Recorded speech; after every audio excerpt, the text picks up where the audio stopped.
3 children and 3 staff members have been killed in a school shooting in the U.S. state of Tennessee. The 28-year-old suspect, identified as Audrey Hale, once attended the same school.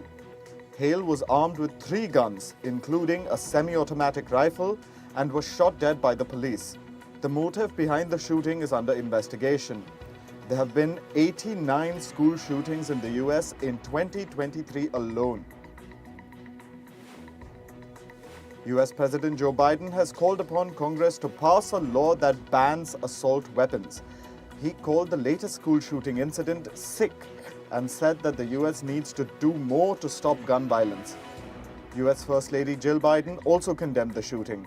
She said, and I quote, "Our children deserve better." And our children deserve better. Ukrainian President Volodymyr Zelensky has said that Russian troops are holding the nuclear power plant in Zaporizhzhia hostage. He added that safety cannot be guaranteed until Russian troops leave. His remarks come as a team of the International Atomic Energy Agency reached Ukraine to visit the plant.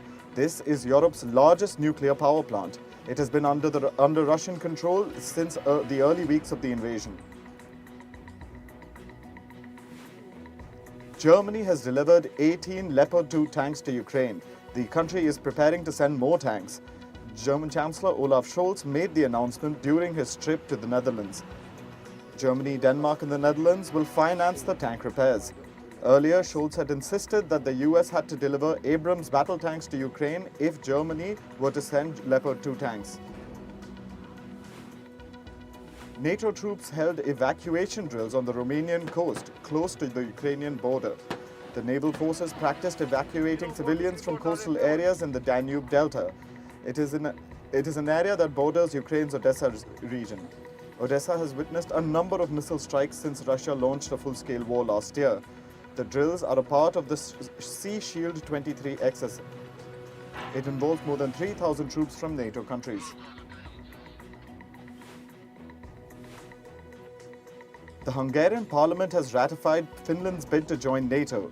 182 lawmakers voted in favor, while 6 voted against the move. This means that 29 out of 30 NATO member states have ratified Finland's membership. The last member, Turkey, is expected to approve Finland's NATO membership next month. The border between Finland and Russia stretches over 1,000 kilometers.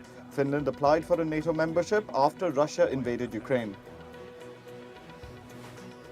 Israeli Prime Minister Benjamin Netanyahu has announced that he will delay the controversial judicial overhaul plan. He will seek more time to reach a compromise on the proposal. Opposition parties in Israel have said they would work to reach an agreement if the agreement is sincere. The judicial reforms have been suspended after weeks of protests. Netanyahu's decision to fire the country's defense minister for opposing his plan triggered more protests. North Korea has unveiled new and smaller nuclear warheads. This comes as the country's leader, Kim Jong-un, called to ramp up the production of weapons-grade nuclear material. This is to grow the country's arsenal. Kim Jong-un will also examine North Korea's nuclear counterattack operation plans. North Korea has been ramping up military tests and firing short-range ballistic missiles. North Korean leader Kim Jong-un has placed the entire city of Hyesan under lockdown after 653 bullets went missing. More than 200,000 people will remain in lockdown until the lost bullets are found. The bullets went missing on March 7th. When the soldiers realized this, they tried to find the bullets themselves instead of reporting it to the authorities. A senior Honduran official has said that Taiwan must vacate its embassy in Honduras within 30 days. This comes after the country established diplomatic ties with China. Deputy Foreign Minister Antonio Garcia said, and I quote, "30 days is more than enough time to pack up and leave." He added that officials aim for an orderly and friendly exit. China considers Taiwan a part of its own territory and has threatened to claim it by force. Taiwan's President Tsai Ing-wen is seeking to build closer ties with the Czech Republic. This comes as Honduras built diplomatic ties with China. A 150-person Czech delegation is in Taipei. Tsai said that Taiwan and the Czech Republic have both been through authoritarian rule and deeply understand that democracy has not come easy. She added that the two countries can become firm partners to unfold democracy and freedom. China has issued a report on human rights violations in the United States in the year 2022. The report said, and I quote, "Chronic diseases such as money politics, racial discrimination, gun and political violence, as well as wealth polarization are rampant in the US." The report pointed out that the US is a country defined by extreme violence and that people are threatened by violent crime and violent law enforcement. Pakistan's drug regulatory authorities' controversial pricing policy and the depreciating local currency have led to an acute shortage of life-saving medicines in the country. This is according to a new report. Pakistan is facing a major economic crisis. The country is under high external debt. While most oral medicines like syrups are locally produced, Pakistan imports a majority of vaccines and anti-cancer medicines. Teachers in the South American country of Venezuela are protesting to demand better salaries. Protesters took to the streets in the capital city, Caracas. They held up placards, chanted slogans, and marched to the education ministry. Experts say Venezuela's inflation is estimated to have reached 300% last year. The minimum monthly salary of a public school teacher in Venezuela is about $10. For university professors, it's between $60 to $80. Authorities in the South American country of Peru have seized $20 million worth of cocaine disguised as ceramic tiles. The drugs were destined to reach Turkey. Authorities say this is the first known incident in which the drugs were being taken to Turkey. Peru and Colombia are among the top global producers of cocaine. Air quality in northern Thailand has climbed to hazardous levels. This comes as a result of seasonal agricultural burning. More than 4,000 hotspots have been detected in northern Thailand in the past 24 hours.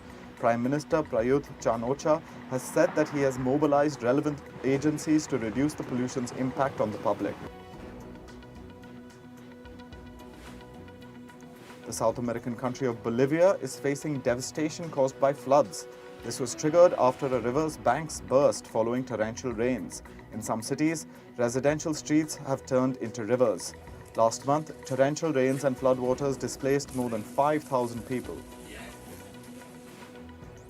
At least 7 people have been killed and 23 are injured in a landslide in the South American nation Ecuador's Andean region. The landslide was triggered by heavy rains. Rescue workers have been deployed to search for survivors. Heavy rains recently destroyed roads, bridges, and other infrastructure across Ecuador. Earlier this month, the country's president declared a state of emergency in 14 provinces affected by severe weather and a strong earthquake. Parts of eastern Spain are witnessing wildfires. They are boosted by winds and dry weather conditions. Emergency services have asked some of the towns to be cleared. The country's prime minister has said that unseasonal warm weather is a consequence of climate change. Spain is experiencing a long-term drought after 3 years of below-average rainfall. Vanuatu, a country in Oceania, hopes that more countries will sign its United Nations climate change resolution. The vote will begin this week. The resolution seeks legal clarity on the obligation of states to take action on climate change. It draws attention to the vulnerability of small islands hit by worsening weather events. The resolution has already been joined by 119 states. The Dow climbed 0.6% and the S&P 500 gained just under 0.2%, while Nasdaq slid nearly 0.5%. Tech-related growth shares, which have had a strong quarter, weighed on the Nasdaq on Monday. Crypto shares were also down after Binance and its CEO have been sued by the Trading Commission. Long-running talks between Britain's Royal Mail and the Communication Workers Union are on the brink of collapse. Sticking points include not only pay but also changes to working practices, with the company arguing that the two are interdependent. The company's board have threatened to put the loss-making postal service into a form of administration if a deal cannot be agreed. The Royal Mail is on course to make operating losses of £350 to £400 million this year. Binance Holding Limited and its CEO Changpeng Zhao have been sued by the US Commodity Futures Trading Commission. The company has allegedly been breaking trading and derivatives rules. Binance is the biggest cryptocurrency exchange in the world. Crypto shares tanked across the board on Monday after news spread Binance Holding and its CEO have been sued.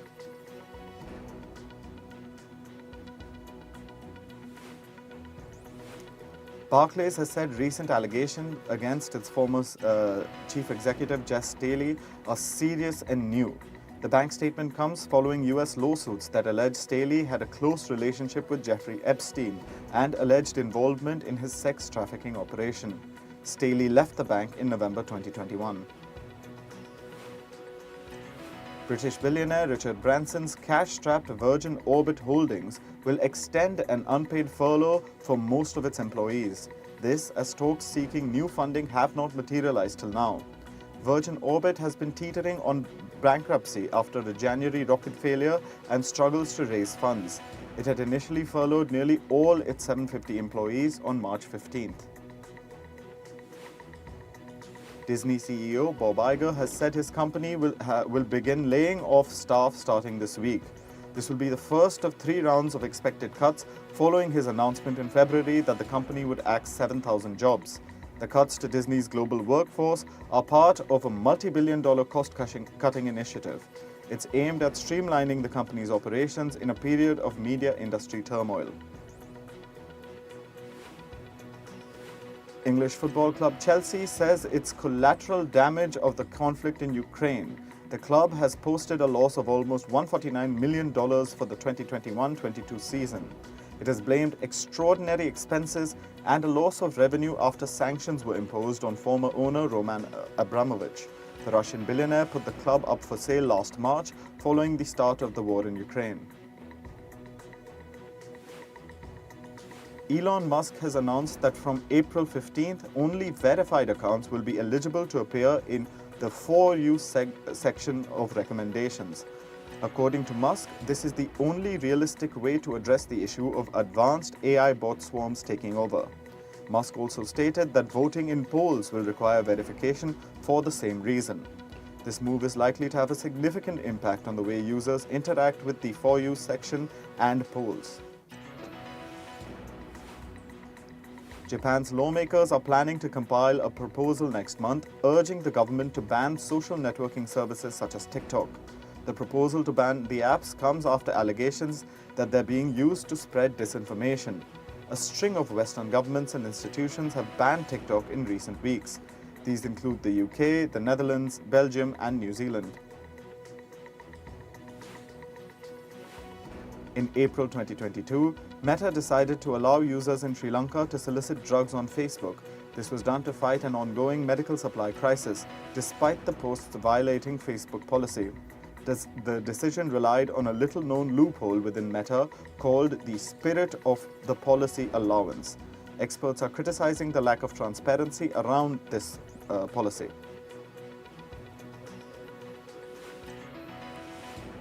FIFA President Gianni Infantino has said it's important to have stability in football. His comments come after renewing a memorandum of understanding with the European Club Association. As part of the agreement, FIFA's compensation paid to clubs that release players for the Men's World Cup will be increased. It will go up 70% to $355 million for the 2026 and 2030 tournaments. Germany's Kai Havertz and Nico Schlotterbeck will miss the upcoming friendly against Belgium scheduled for early Wednesday morning. Both players are injured. They'll be replaced by Thilo Kehrer and Serge Gnabry. Niklas Füllkrug scored twice to secure a 2-0 victory over Peru in Germany's friendly on Saturday as the Euro 2024 hosts launched their mission to rebuild a competitive team for next year's tournament. Barcelona's famous Camp Nou stadium was nearly sold out on Sunday for the finale of a 7-a-side league built around streaming and social media followers. The Kings League, as it's called, is the idea of Barcelona defender Gerard Piqué. The new concepts include secret cards that each team can play to send off a player from the other team, Teams can even play 1v1 on the whole pitch or even get their side's president to take a penalty.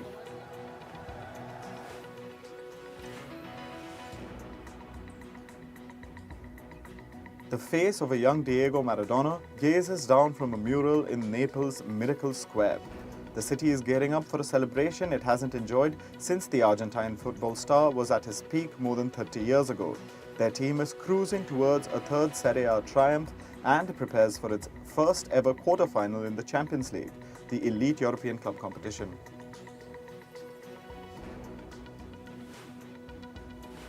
Antonio Conte, whose 16-month stint at Premier League club Tottenham Hotspur ended by mutual agreement, took to Instagram on Monday evening to reflect on his reign. Conte has thanked everyone at Tottenham who appreciated and shared his passion and intensity following his departure as head coach. He had not spoken publicly since his post-match press conference following Spurs' 3-3 draw at Southampton, where he labelled players selfish. Greek second seed Stefanos Tsitsipas has defeated Chilean qualifier Christian Garin 6-3, 4-6, 6-4 to reach the fourth round of the Miami Open. The match remained on serve until Tsitsipas broke for a 5-3 lead in the opening frame. He will now face Russian 14th seed Karen Khachanov, who reached the round of 16 with a 6-2, 6-4 win over Czech Jiří Lehečka. The International Boxing Association is battling for control of Olympic boxing by accusing the International Olympics Committee of misuse of information about its officials. The IBA has said that it has deep concerns regarding basic IOC governance, impartiality and transparency principles during the monitoring process ahead of next year's Paris Olympics. The IOC is yet to comment on the matter. Australian F1 driver Daniel Ricciardo has made a spectacular return to his own backyard. He took a Red Bull Formula One car for a spin across some of the country's most iconic locations. The adventure started in the Wild West before heading to the Sea Cliff Bridge and finishing at Australia's most famous racetrack, Mount Panorama. Ricciardo's return to his country coincides with the Australian Grand Prix later this week.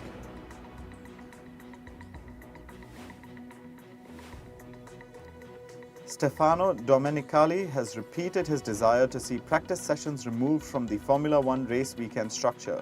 At a normal Grand Prix, there are 3 practice sessions before qualifying on a Saturday and the main event on the Sunday. Speaking at the first MotoGP race weekend of the 2023 season, he asserted that fans watching on TV are generally not interested in watching those sessions. Alexandra Jantaki, a United Nations expert advising the International Olympic Committee, has provoked outrage. She has claimed that Russian soldiers who have fought in Ukraine should be allowed to compete at the Paris 2024 Games as long as they have not committed war crimes. The IOC is expected to offer updated guidelines to sports about how Russian and Belarusian athletes can qualify for Paris. Netflix gets a legal notice for Episode 1, Season 2 of The Big Bang Theory. The legal notice has been sent by Indian political analyst Mithun Vijay Kumar. He claims the episode uses a derogatory term against actor Madhuri Dixit. He claims the content promotes sexism and misogyny. He has asked Netflix to remove the episode or face legal action. Singers Taylor Swift and Harry Styles were among the big winners at the iHeartRadio Awards. Swift received Song of the Year and Innovator Award. Styles was named Artist of the Year. The awards took place on Monday night at LA's Dolby Theatre. Pink and Lenny Kravitz were among those who performed live.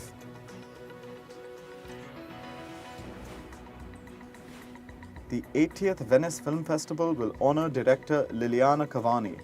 Actor Tony Leung Chiu Wai will also be felicitated at the ceremony.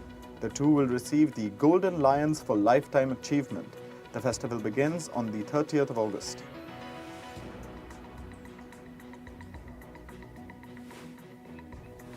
Singer Madonna has added 8 more dates to the US leg of her global tour. A new show has been scheduled for Nashville on December 22nd. Madonna will put the spotlight on Tennessee's anti-LGBTQ+ bills. She will donate a portion of the proceeds to a trans rights organization. The Nashville show will be held at the Bridgestone Arena. The release date for the first spin-off of The Walking Dead has been announced. The Walking Dead: Dead City Season 1 will release on the 18th of June. The show follows protagonists Maggie and Negan, who travel in a post-apocalyptic Manhattan. It stars Lauren Cohen and Jeffrey Dean Morgan. The show will air on AMC and AMC+. Martin Scorsese's Killers of the Flower Moon will release in October. The film will have a limited release on the 6th of October, which will be followed by a worldwide release on the 20th. The film will also be streamed on Apple+. The film stars Leonardo DiCaprio, Robert De Niro, and Brendan Fraser. Season 3 of Emmy Award-winning series The White Lotus will be shot in Thailand. Creator Mike White hints at exploring death and Eastern religion and spirituality. Production for the new season is yet to begin. Casting details are yet to be announced. Archie Comics is eyeing 80s horror genre for the next anthology. Chilling Adventures presents Camp Pickens will be set in a summer camp. The anthology will have the teen gang face 3 horrifying scenarios. The stories are named Bug Juice, The Curse of Camp Pickens, and Down and Out and Death Cursed. The anthology will be available from the 21st of June. The teaser for Season 3 of reality show The Kardashians is out. Kim Kardashian can be seen making tearful confessions in the teaser. The show follows the Kardashian-Jenner families. The new season will launch on the 25th of May on Hulu. New episodes will be released every Thursday.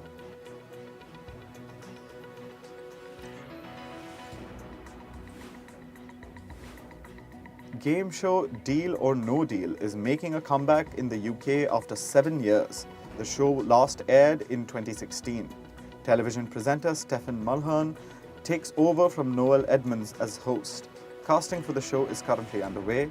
The show will be available on ITV and ITVX.